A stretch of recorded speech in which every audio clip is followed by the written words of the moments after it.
አንዲት ሴት ከእግዚአብሔር በቀር ሌላ ማንም ሳይኖራት ሲቀር ምን ሊፈጠር ይችላል?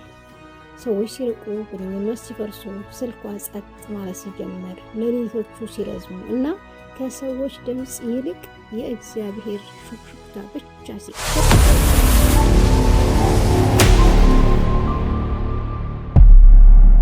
ሰላም ውድ ቤተሰቦቼ፣ ዛሬ የምንነጋገረው ብዙ ሴቶች በልባቸው ውስጥ በጸጥታ ስለሚያልፉት መንፈሳዊ ጉዞ ነው። አንዲት ሴት ከእግዚአብሔር በቀር ሌላ ማንም ሳይኖራት ሲቀር ምን ሊፈጠር ይችላል? ሰዎች ሲርቁ፣ ግንኙነት ሲፈርሱ፣ ስልኳ ጸጥ ማለት ሲጀመር፣ ሌሊቶቹ ሲረዝሙ እና ከሰዎች ድምፅ ይልቅ የእግዚአብሔር ሹክሹክታ ብቻ ሲቀር። በእውነቱ ብዙዎች መጨረሻ ይመስላችኋል። ነገር ግን ለእግዚአብሔር የተመረጠች ሴት ይህ መጨረሻ አይደለም። ይህ የለውጧ መጀመሪያ ነው። ይህ መልእክት ለሚያለቅሱ ሴቶች ነው። በጸጥታ ለሚሰቃዩ፣ በሌሊት በእንባ ለሚጸልዩ፣ እግዚአብሔር በእውኑ ገና ያየኝ ይሆንን ብለው ለሚጠይቁ። እስከ መጨረሻው አብራችሁን ቆዩ። ምክንያቱም ይህ ቪዲዮ መጽናኛ ብቻ አይደለም፣ ማረጋገጫም ጭምር ነው። እንደ መግቢያ የምናየው እግዚአብሔር ሰዎችን ከኛ ለምን ያርቃቸዋል? በእውኑ በአንዲት ሴት ህይወት ውስጥ እግዚአብሔር ሁሉንም ሰው ከእርሷ የሚያርቅበት ጊዜ አለ። እሷን ለመጉዳት አይደለም፣ ለራሷ ቦታ ለማዘጋጀት ነው። ስልኳ መደወል ሲያቆም፣ ጓደኞቿ ሲጠፉ፣ የምታምናቸው ሰዎች የነበሩ ሰዎች ሁሉ ዝም ሲሉ፣ ብዙውን ጊዜ ብዙዎቻችን የምናየው ብቸኝነትን ነው። ነገር ግን ይሄ እኛ የማናየው የታላቁ የቅዱስ እግዚአብሔር ስውር ጥሪ ነው። እግዚአብሔር አንዳንድ ሰዎችን ከህይወቷ ያወጣቸዋል፣ ምክንያቱም እሷ በመጨረሻ ከማይተዋት አምላክ ጋር እንድትገናኝ ይፈልጋል። ቅዱስ ጳውሎስ በሁለተኛ ጢሞቴዎስ መልእክቱ ላይ ሁሉም ተወኝ፣ ነገር ግን ጌታ ከኔ ጋር ቆመ ይላል። ይህንን እውነት የተመረጠች ሴት ትማራለች። ሁሉም ሲወጡ እግዚአብሔር ይቀርባልና። የእሷን ብቸኝነት አይፈራውም፣ ይጠቀምበታል። ሰዎች እንዲወጡ ይፈቅዳል። እሷ በመጨረሻ ከክፍሉ ፈጽሞ የማይወጣውን እንድታይ ማለት ነው። ይህ መተው አይደለም፣ ይህ ዝግጅት ነው። ጩኸቱ ሲቆም የእግዚአብሔር ድምፅ ይሰማልና።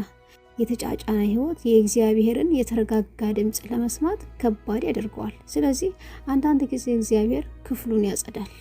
ግንኙነት እንዲቋረጡ ይፈቅዳል። መልእክቶች ያለ ምላሽ እንዲቀሩ ይፈቅዳል።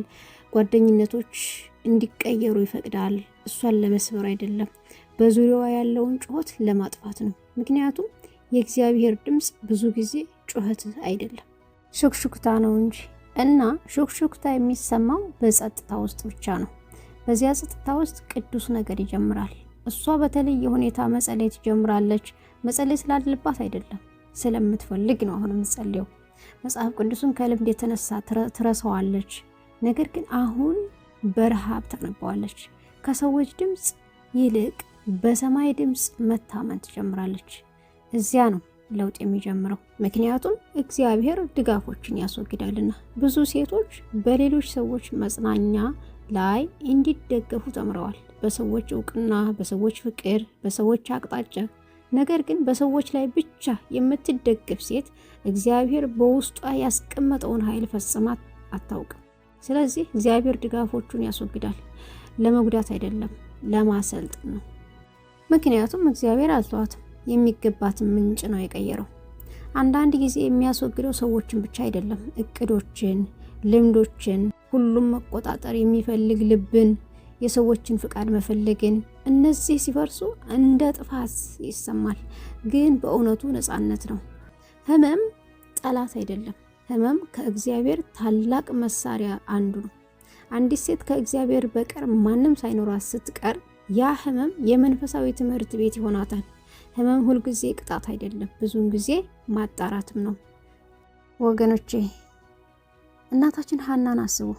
ተሳለቁባት፣ አዋረዷት፣ ተቋቁሙባት፣ ተሰበረች። ነገር ግን እንባዋ እግዚአብሔርን አላስቀረውም፣ ወደ እርሱ አቀረባት። ህመሟ ወደ ጥልቅ ጸሎት ገፋ። መከራዋ ተአምሯ የተጸነሰበት መሳሪያ ሆነ። ያዕቆብ በመልእክቱ የእምነታችሁ ፈተና ትዕግስትን ያመጣል ይላል። በእውነቱ ዛሬ የሚጨፈለቅ ነገ ቅባት ይወጣዋል። አንዲት ሴት እንዴት ራሷን ታገኝ መሰላችሁ? የሰዎች አስተያየት ሲቆም፣ ግፊቶች ሲጠፉ፣ የማንነቷን ቅርጽ የሚሰጡ ድምጾች ዝም ሲሉ እግዚአብሔር እሷ ማን እንደሆነች ማሳየት ይጀምራል። እሷ የአንድ ሰው ምትክ አይደለችም፣ የአንድ ሰው መጠባበቂያም አይደለችም። እሷ የሕያው እግዚአብሔር ልጅ ናት። አጋር ተተውታ ምድረ በዳ ገባች። ነገር ግን እግዚአብሔር ያያት ሆና ወጣች።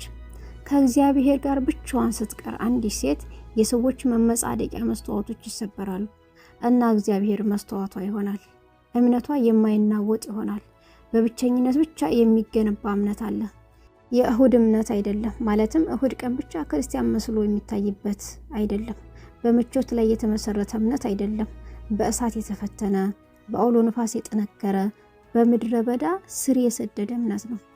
እንዲህ ያለች ሴት ለጠላት አደገኛ ናት። ሰዎች መጥተው ቢሄዱ ቢተዋት ቀድሞውኑ ታውቃለች። አውሎ ነፋስ ቢነሳ ከዚህ የከፋ ነገር አልፋለች።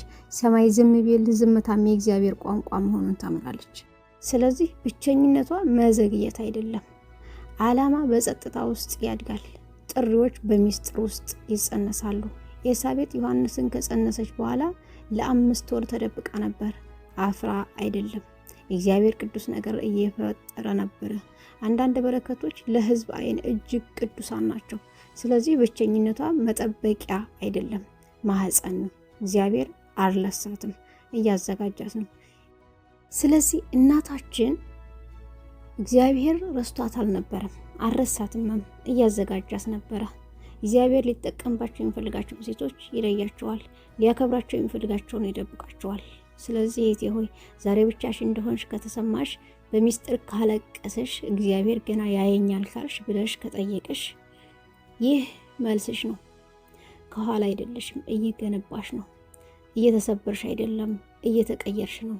አንዲት ሴት ከእግዚአብሔር በቀር ማንም ሳይኖራት አትጠፋም፣ ትጠነክራለች፣ አትወድቅም፣ ወደ ዓላማዋ ትገባለች እና ከዚህ የተደበቀ ወቅት ስትወጣ ማንም ሊያስቆማት በማይችለው ሁኔታ ትወጣለች።